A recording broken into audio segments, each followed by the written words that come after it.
apabila seorang yang tidak ada keuzuran syar'i meninggalkan sembahyang, dia tak ada uzur apa, tak ada haid, tak ada nifas, tak ada benda uzur,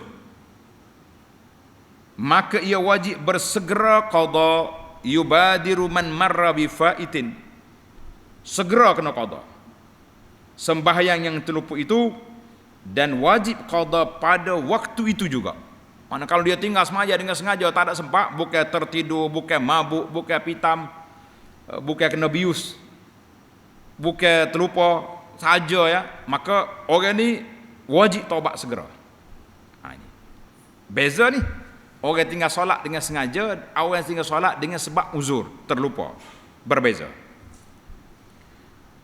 Kata syekh kami, siapa dia syekh kami? Ahmad bin Hajar, Ibnu Hajar rahimahullah ta'ala, yang zahirnya orang yang meninggalkan sembahyang lazimlah, fayalzamuhul qada fauran, mesti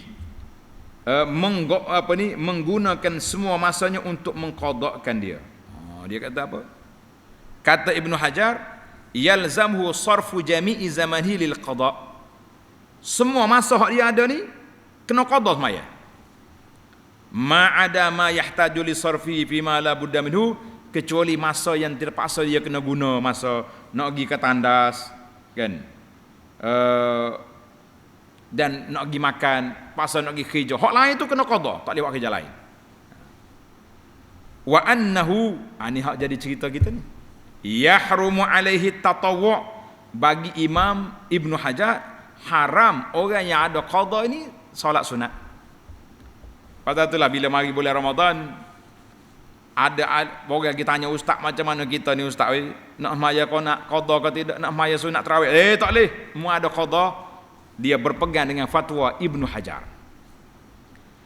Jadi macam mana kita nak buat?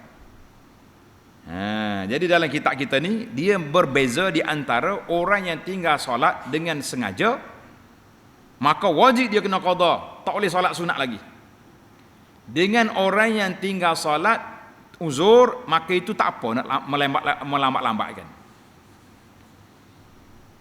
Wa yubadiru nadban in fata bi uzrin, sunat dia cepat-cepat qada kalaulah solat itu tertinggal kerana uzur, kanaumin, seperti dia tertidur. Tidur mana? Lam yata'adda bihi, tidur yang tidak melampau. Mana kita tidur ni, nak subuh setengah jam lagi, nyagi tidur. Terlepas sungguh subuh, dia tahu dah kita berjaga malam, kerja shift malam, lagi setengah 1 jam nak subuh, sabar. Baca Quran aku dulu, orang azan subuh semaya, dah tak lagak nak tunggu. Ni maknanya tidur lewat, kau tijab pun tidak, pesal orang pun tidak, maka itu dia panggil ta'adin. Bagi orang yang keuzuran, sama ada dia uzur sungguh, misalnya tertidur yang tidak disengajakan, wanisyan, dan terlupa itu, maka sunat bersegera dalam mengqadakan sembahyang yang lupa itu tidak wajib. Jadi baiklah para jemaah sekalian, oleh kerana masalah ini masalah agak besar, kita tengok lagi pandangan para ulama Islam dalam masalah ini. Maka Ibnu Hajar sendiri dalam kitab ni, dalam kitab dia Tuhfatul Muhtaj, seperti yang dinukilkan oleh Syekh Malibari ni daripada tok guru dia ni, maka tak boleh solat qada, tak boleh solat sunat.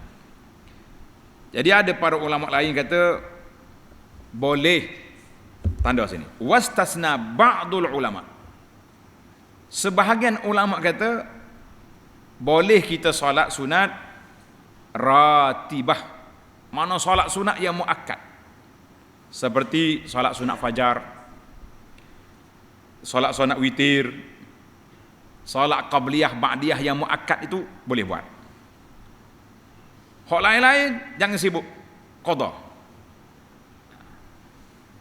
Contohnya dalam Asy-Syaikh Al-Adawi ala Syarhil Khirashi, dia mengatakan wala tajuzu nafilah, tidak harus solat sunat bagi orang yang ada solat qada illa fajr, kecuali solat sunat fajar, solat sunat witir. Maknanya solat sunat yang dikira rawatib. Rawatib, solat sunat yang tetap, qabliyah, ba'diyah. Manakala kita nak solat duha pun 2 rakaat je, ambil yang paling ringan. Witir 3, hak lain tu qada. Itu boleh. Cuma timbul lagi di zaman kita ini, kalau kita tahu berapa lama kita tinggal. Ni tak tahu. Bila, berapa hari tinggal, tak tahu. Tapi zaman muda-muda dulu, cegelak-cegeluk. Ada tinggal, ada solat. Macam mana kita nak buat hal ni? Jadi ada ulama kata kita kena tahri. Kita kena siasat berapa lama kita tinggal, patut qada. Jadi sebahagian ulama mengatakan oleh kerana kita pun tidak tahu, kita pun tidak pasti, kita pun tidak ada kemampuan nak tunggu sampai 3 tahun lagi baru kita nak sembahyang sunat, maka bolehlah kita jamak di antara pandangan para alim ulama, sama ada mazhab Syafi'i atau lain. Bahkan Imam Ibn Hajar sendiri dalam kitab dia, dia panggil Al-Fatawa Al-Kubra, dia kata apa? Wa man alaihi fawaid, orang yang meninggalkan salat, fa in kan, ini kata Ibn Hajar sendiri dalam kitab Al-Fatawa Kubra, fa in kanat faitatan bi'uzrin jazalahu qada'un nawafil ma'ha sawa'un ar-ratibatu wa ghairuha. Mana kalau orang itu tinggal dalam keadaan uzur, kalau keadaan ada keuzuran, maka bolehlah dia qada dan dia solat sunat. Jadi alhamdulillah, inilah pandangan yang kita pilih, yang ana pilih, untuk memberi kelonggaran kepada para muslimin dan juga muslimat yang waktu muda dia lara. Laralah duduk kerja dalam hutan, kau duduk kerja di mana-mana tempat, semaya tak semaya lebih kurang ya.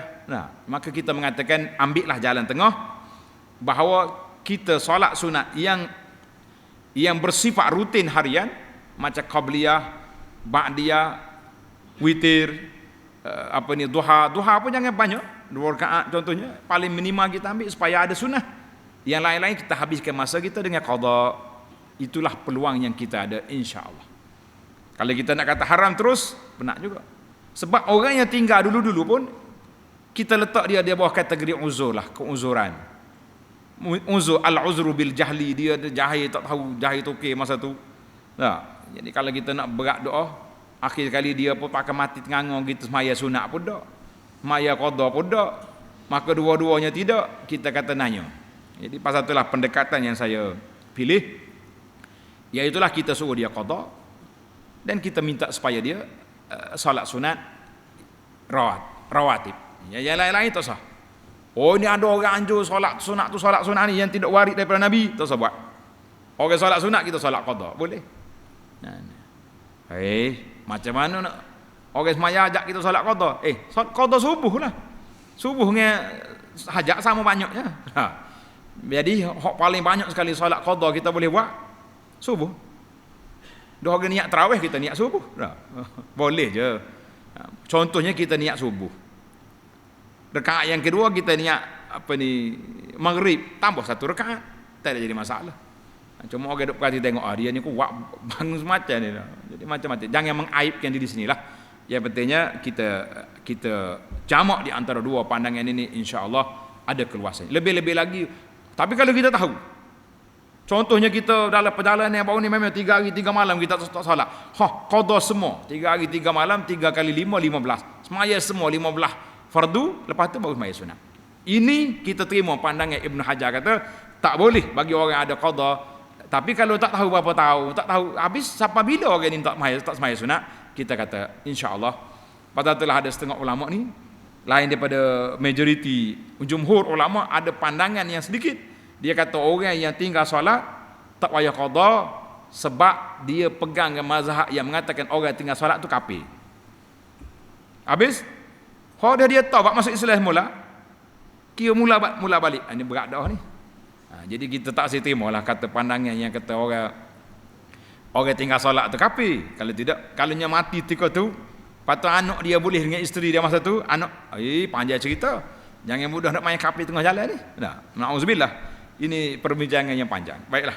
Itu sebahagian daripada perbincangan, tidaklah terlalu detail, cuma menarik kata-kata Imam Ibn Hajar dalam Fatwa Al-Kubra, dan juga imam lain pun dia kata gitulah juga.